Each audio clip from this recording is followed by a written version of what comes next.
Right, ఒక్క నిమిషం మురళి గారు, బాలకోట గారు, ఈ పరిణామం ఎటు దారి తీసే అవకాశం ఉంది రాజకీయాల్లో ఎందుకంటే ఏపీ రాజకీయాల్లో బీజేపీ కేంద్రంలో అధికారంలో ఉంది కాబట్టి దాని ప్రభావం ఉండకపోవచ్చు, బట్ ఆలోచనలు మాత్రం బీజేపీ గురించి ఆలోచిస్తూ ఉంటారు. మనకేం చేయలేదని, మంచి చేయలేదనో చెడు చేయలేదనో ఉంటాయి కదా.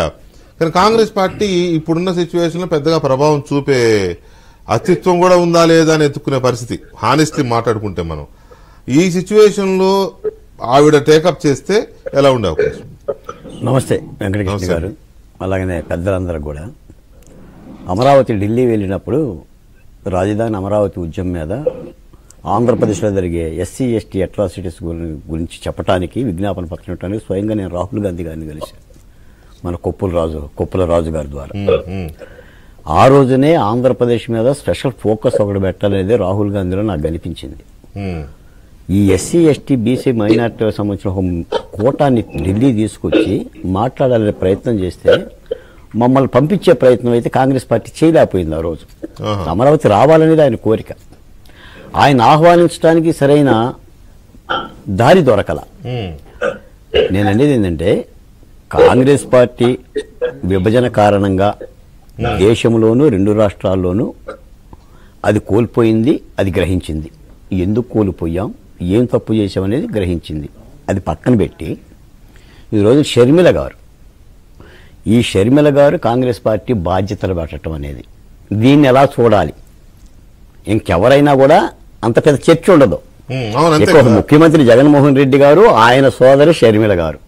ఇప్పుడు అన్న వదిలిన బాణం అని ఒకసారి, అన్న వీడిన బాణం అని మరోసారి, ఇప్పుడు అన్నకే గురి పెట్టిన బాణం అని మరోసారి. ఇంద్రధనుసులో 7 రంగులు ఉంటాయి, వైఎస్ కుటుంబంలో 14 రంగులు ఉన్నాయి. ఇప్పుడు ఈ కాస్కో అన్నాలే మాట అంటామని మనం ఊహించాము ఈనాడన్నా. షర్మిల గారు అన్నను వదిలి తెలంగాణ బిడ్డనని ఒక పార్టీని పెట్టి ఆ పార్టీని కాంగ్రెస్ పార్టీలో చేర్చి మళ్ళీ ఆంధ్రప్రదేశ్ బాధ్యతలు స్వీకరించి అన్నకు సవాలుగా మారుతుందని అనుకుంటామా? దీన్ని ఎట్లా అర్థం చేసుకోవాలి మనం? ఇప్పుడు రాజకీయాలంటే ఎట్లా అయిపోయిందంటే రాజకీయాలు అందరం గొంగల్లో అన్నం తింటున్నాం కాబట్టి ఏదైతే అందరు తినండి అన్నట్టుగానే ఉంది. ఇక వచ్చే నిమిషాలు ఏం లేవు. ఇప్పుడు జగన్మోహన్ రెడ్డి గారు సీట్లు చూస్తున్నాడు, తాడేపల్లి నుంచి ఫోన్ వస్తుంటే గుండెలు బగులుతున్నాయి. ఇక వాళ్ళందరూ వచ్చి కాంగ్రెస్ పార్టీలో చేస్తారు. ఇప్పుడు కాంగ్రెస్ పార్టీ లేదు కాబట్టి జనసేన తెలుగుదేశం వైపు చూస్తున్నారు. వీళ్ళు కూడా ఆహ్వానిస్తారు. కొంతమంది పోతారు, నో డౌట్. ఇక్కడ ఎంట్రీ లేని వాళ్ళు, ఇక్కడ అవకాశం లేని వాళ్ళు. మధ్యాహ్నం ఒక పెద్ద ఆయనతో మాట్లాడితే పెద్ద ఆయన అంటాడు, ప్రజలు షార్ట్ టెంపర్లో ఉంటారు బాలకోటయ్య గారు, మర్చిపోతూ ఉంటుంటారు. వాస్తవమే, అది వాస్తవం. ఆ కాలంలో ఎన్నికల కాలంలో జరిగే 3 నెలలకి 2 నెలలకి జరిగే ఎపిసోడే వాళ్ళకి గుర్తుంటుంది. ప్రజలు మర్చిపోవడం అనేది పార్టీలకు ఇచ్చిన దేవుడిచ్చిన వరం. ఇప్పుడు ఒకటి వెంకటకృష్ణ గారు, గతంలో ఒక రాజకీయ పార్టీ నుంచి ఒక రాజకీయ పార్టీలోకి వెళ్ళటం అంటే ఆత్మహత్య సదృశ్యం. ఇప్పుడు ఒక రాజకీయ పార్టీ నుంచి ఒక రాజకీయ పార్టీలోకి వెళ్ళకపోతే ఆత్మహత్య సదృశ్యం, వెళ్ళకపోతే అసమర్థత. వెళ్ళటం అనేది గౌరవప్రదం. అవును, అలా రాజకీయాలు అలా అయిపోయినాయి. ఏదైనా మరి షర్మిల గారు పిసిసి బాధ్యతలు మీరు గజెట్ నోటిఫికేషన్లు ఇచ్చారు కాబట్టి, రాధాకృష్ణ గారి యొక్క రాజపత్రికలు ఇచ్చారు కాబట్టి దాదాపుగా పొద్దున డిబేట్ లో కూడా ప్రజాపత్రిక రాధాకృష్ణ గారి రాజపత్రిక చాలా వాస్తవాలని ఏది రాసినా కూడా మీ మీద ఇబ్బందులు పెట్టినా, మిమ్మల్ని మీ పత్రిక మీద రాళ్ళు వేసినా, మీరు రాసిన అక్షర సత్యాలని నాకు తెలిసి కూడా కాంగ్రెస్ పార్టీ కూడా ఆంధ్రప్రదేశ్లో ఆల్టర్నేటివ్ లేదండి. షర్మిల గారిని తీసుకోవాలి, షర్మిల గారితో పాటు జగన్మోహన్ రెడ్డి గారి శిబిరంలో ఎవరు వచ్చినా కూడా తీసుకోవాలి. వీళ్ళంతా కూడా వాళ్ళంతా వీళ్ళే కదా, వీళ్ళంతా కూడా ఏదో మనం చెప్తాం కదా, ఇంక్లూడింగ్ జగన్మోహన్ రెడ్డి గారు ఇక్కడ నుంచి పోయిన వాళ్ళే కాబట్టి పాత సీసాలో కొత్త సారా, అవే డిఎన్ఏ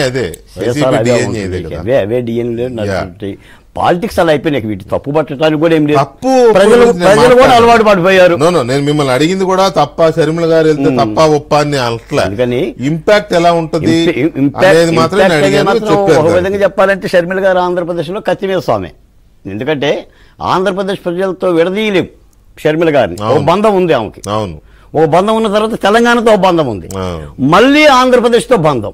అక్కడ ఉన్నది అన్న లోకేష్ గారికి అనొచ్చు, లేదా పుట్టిల్లు అనొచ్చు, ఏదన్నా అనుకుని ఏదైనా మరి ఆమె కత్తి మీద స్వామి లాంటిదే, ప్రజల్లోకి వెళ్ళి చెయ్యాలి. కాదు ఒక మాట వెంకటకృష్ణ గారు, రాజకీయాల్లోకి రాకూడదు, వచ్చిన తర్వాత ప్రజల మన్నలను చూసిన తర్వాత పాదయాత్ర లాంటి 3000 కిలోమీటర్లు నడిచిన తర్వాత ఇక ఆ రాజకీయాల నుంచి ఆ రాజకీయ తహతా కలిగిన వాళ్ళు వెనక్కి వెళ్ళలేరండి.